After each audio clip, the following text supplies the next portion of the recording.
this summer, I really got into the show alone, thank you to the recommendation of Ephraim and Rachel Weber-Falkowitz. For those of you who have not seen the show, the premise is that 10 people are dropped in the middle of nowhere. Vancouver Island, the Arctic, Patagonia, with just 10 tools of survival from an approved list of 40. They need to build their own shelters, they need to catch their own food, they need to create their own warmth, and the person who survives the longest wins $500,000. I've watched 5 seasons of the show so far. My viewing has slowed down considerably since school began, though I have high hopes of finishing through season 9 by the end of winter break. I absolutely love watching the contestants set traps for their food. I totally judge the design of their shelters, and I'm really in awe of the contestants' survival skills. In one case, a woman got bitten by a poisonous spider and the infection was spreading to her leg. She was dizzy, lightheaded, and the prognosis, the captions on the TV told me, was that she could die. There is no question that at that point I would have called the rescue team. I would have looked at the camera, kind of shrugged as like, what did you expect me to do? Of course I'm going home. In contrast, this woman found a local plant, ground it into paste, spread it on her leg, and drew the poison out of her in order to continue for another several weeks in the wilderness. The thing that strikes me each season, however, even more than the contestants who draw poison out of their own bodies with plants, is how they ultimately are defeated more from loneliness than they are from hunger or cold. They might lose 30 to 50 pounds, their shelter might go up in flames, they may receive daily frights from black bears and moose and wild boar. And while some people do leave because they're hungry and some contestants are ultimately forced to leave because the producers decide it's no longer healthy for them to compete, the majority of people leave simply because they miss the people they love. Being isolated for so long, being lonely and homesick is too much for them. The loneliness impacts their mental health, and they need to leave the game. There are a lot of things right now that are impacting people's mental health. There are some of the obvious factors. Social media and the internet has certainly exacerbated mental health challenges. Excessive internet use can lead to depression and loneliness. Social media can increase our anxiety as we compare our real lives to other people's social media curated life.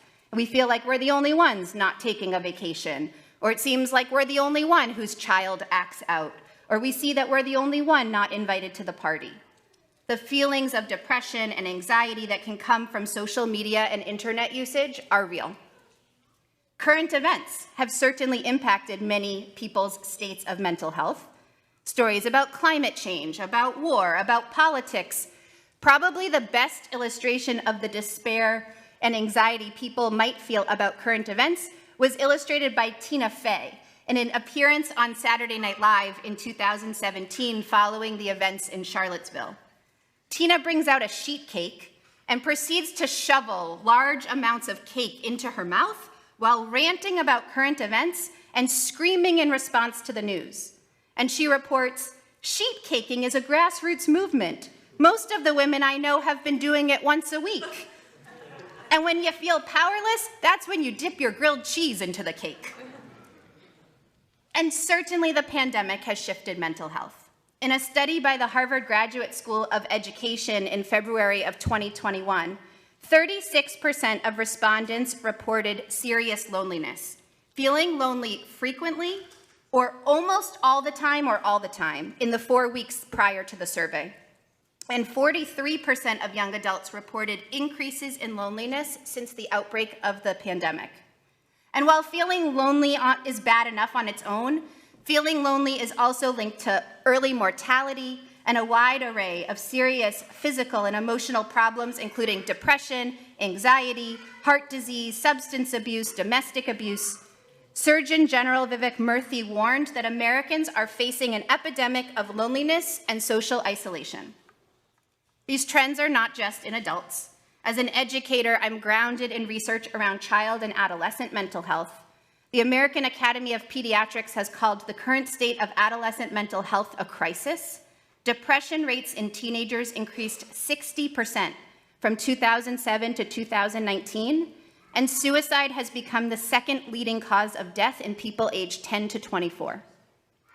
All of this information could feel upsetting, it could make us feel hopeless, but despite these factors that are conspiring against us, despite these forces that we need to battle on a daily basis, I do believe that Judaism and this week's Parsha offer us an antidote to the plague of these mental health ailments.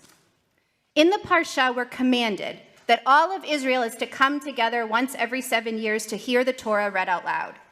The Torah states specifically that everyone is to come, men, women, children, the stranger, so that everybody can learn together and hear it together. There's a lot of discussion on why children, even the youngest of children, would be included. According to Maimonides, the essential element of the event is not actually hearing the Torah and understanding it. Participation in the gathering is designed to create a strong emotional response among those assembled. It would have been logistically much easier to say people should create smaller gatherings closer to home in order to hear the teaching. But that only works if the purpose is actually the learning. Ultimately, Maimonides argues the emotional impact of being together in experiencing the king reading the Torah is the purpose of the commandment. Our sages seem to understand the power of the communal experience. They understood that the impact of the Torah was likely to be higher when people connected not only to the text, but also connected to other people. I've been thinking a lot about the power that connecting with other people holds in our lives. Human beings are hardwired to connect with others, dependent on eye contact and touch for communication and safety. As children, we develop psychologically and emotionally through interactions with others. Babies mimic the smiles of those around them, for example. Our ability to speak, to regulate our emotions, to love, only develop with real-life social interactions and strong, positive connections to our clan. One study showed that NBA teams where the players engage in touch, fist bumps, high fives, chest bumps, head grabs, leaping shoulder bumps, team huddles, those teams had higher individual and team success. Neuroscience supports these observations. Mirror neurons in our brains are stimulated when we're interacting with other people. Literally, when you are speaking with someone, pathways in your brain light up to mirror the emotions and the behaviors that the other person is conveying. In other words, connecting with people is not just a nice idea, it's essential to our growth, our development, our fundamental well-being, and NBA championships. And so when we think about depression, when we think about anxiety, when we think about loneliness and isolation, when we think about our overall well-being, being connected to others, being part of a larger whole, is the single strongest predictor of happiness that we have.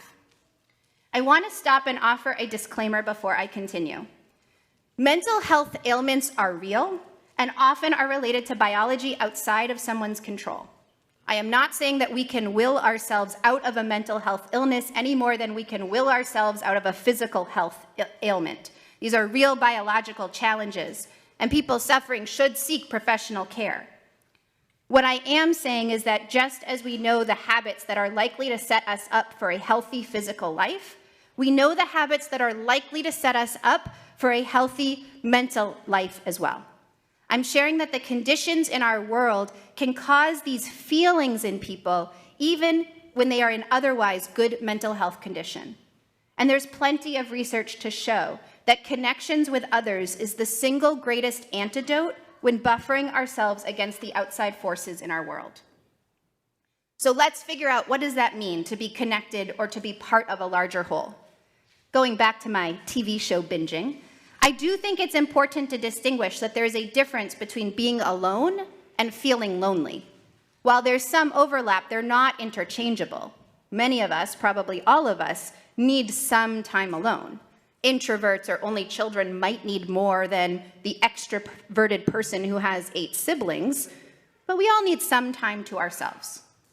John Cacioppo, a researcher from the University of Chicago, has devoted his professional work to the science of loneliness.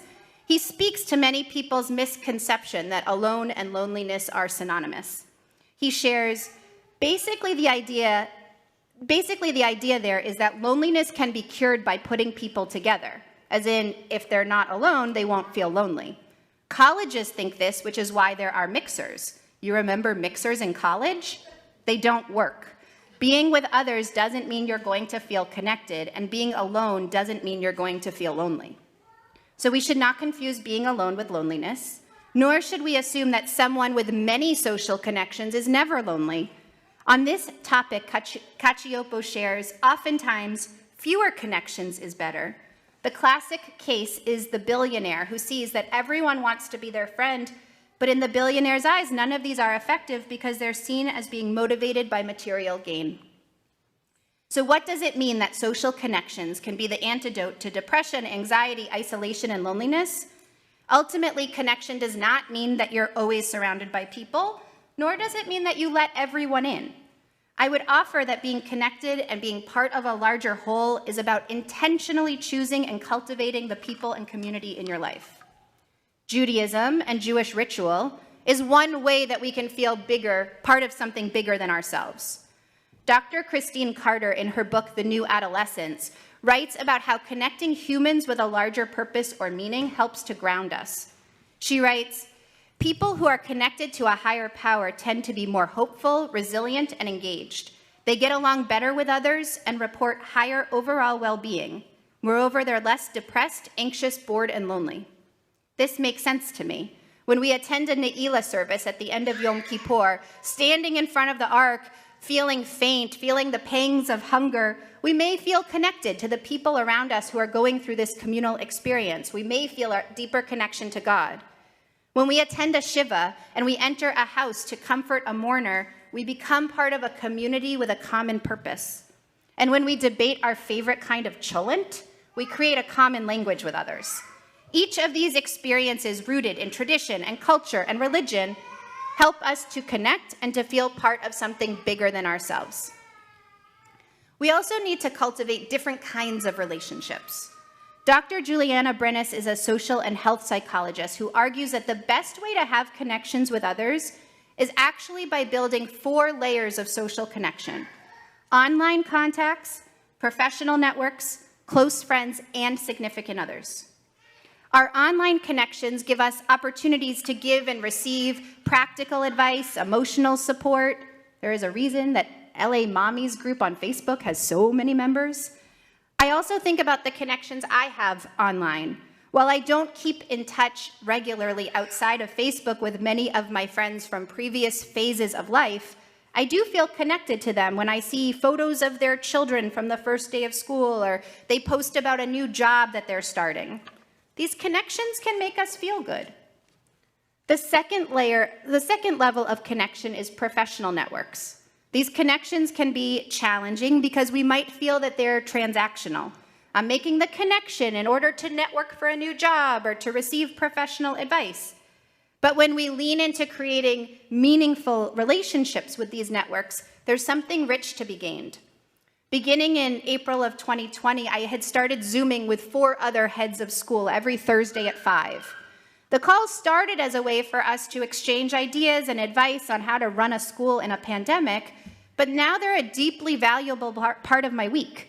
We no longer have as many urgent questions about public health protocols, but my head of school huddles are an invaluable source of connection through my professional network. I have actually never met any of their partners. I don't know all of the names of all their children, but our connection as some of the only other people who really understand the experience that we have each endured are real, and they're a true booster to my mental health. The third kind of social connection is close friends. Friendship helps us meet our need for belonging, our need to feel known and appreciated for who we are. Having close friendships is hard. It's hard for adults to trust new people, and it's challenging sometimes to find time for friends when you're in the throes of juggling work and parenting and life. And yet having friendships is key to our mental health. It doesn't mean you need lots of close friendship. While most research indicates that having 3 to 6 close friends is probably ideal, Researchers also acknowledge going from 0 to 1 is where we get the most bang for your buck, so to speak. As you consider the role of friendship in your own life and whether you have the right balance, Dr. Marissa Franco, who's the author of Platonic, How the Science of Attachment Can Help You Make and Keep Friends, recommends we ask ourselves if we're lonely. If the answer is yes, maybe you need more friends. She offers that we should consider if there are parts of our identity that feel restricted. Different people bring out different parts of ourselves. She writes, if you feel like your identity has sort of shrunk or you're not feeling quite like yourself, that might indicate you need different kinds of friends. She offers that sometimes it's easier to start by rekindling old relationships that have fizzled. And finally, she advises we should not spend time with friends about whom we feel ambivalent because they're unreliable, critical, competitive, or any of the other reasons people could get under our skin. Close friendship should be a source of good in your life. And finally, the last level of connection is with a significant other, which can be a romantic partner, but can also be a best friend or a family member. Significant others are the first people we turn to when we're suffering, and their support can help not only our mental health, but also our physical health. And when done right, the relationship with a significant other should give us a closeness and an intimacy that even 10,000 Twitter followers might not provide. The argument that she makes is that all 4 of these levels of connection are necessary. Online, professional, friendship, significant others are all part of the picture. She writes, from our closest friends to our most distant social media contacts, the strong and weak ties that make up our social capital provide the bedrock of our social and professional lives and have the potential to shape our health and happiness in dramatic ways. It's been a tough few years to be in this world. Someone on social media this week posted that while they felt terrible for the people of Florida, it felt nice to have a news event about which we could all agree. So that's the state of our world, cheering for a Category 4 hurricane. And I don't see the external conditions of our world are likely to change anytime soon. Social media will continue to influence our feelings of self. Current events will continue to give us reasons for despair or anger. The world will continue to serve up forces that inspire anxiety and depression. And yet we have the greatest antidote in our control. We have the ability to create connections, to live in community, to immerse in ritual, and to be part of something bigger than ourselves. We have the ability to lean into old relationships that we want to bring back, to grow a relationship from an acquaintance to a close friend, to be part of a community in celebration or in mourning. We can participate in group experiences as Maimonides urged, recognizing that sometimes the process, designed to help us feel part of something bigger than ourselves, is more important than the outcome. Unless we are dropped in the middle of Patagonia with just a knife, a tarp, and a string, one of the most helpful things we can do for ourselves is to seek these opportunities. And if you are dropped in Patagonia with just a knife, a tarp, and a string, make sure you collect the local native plantains in case you get bit by a spider.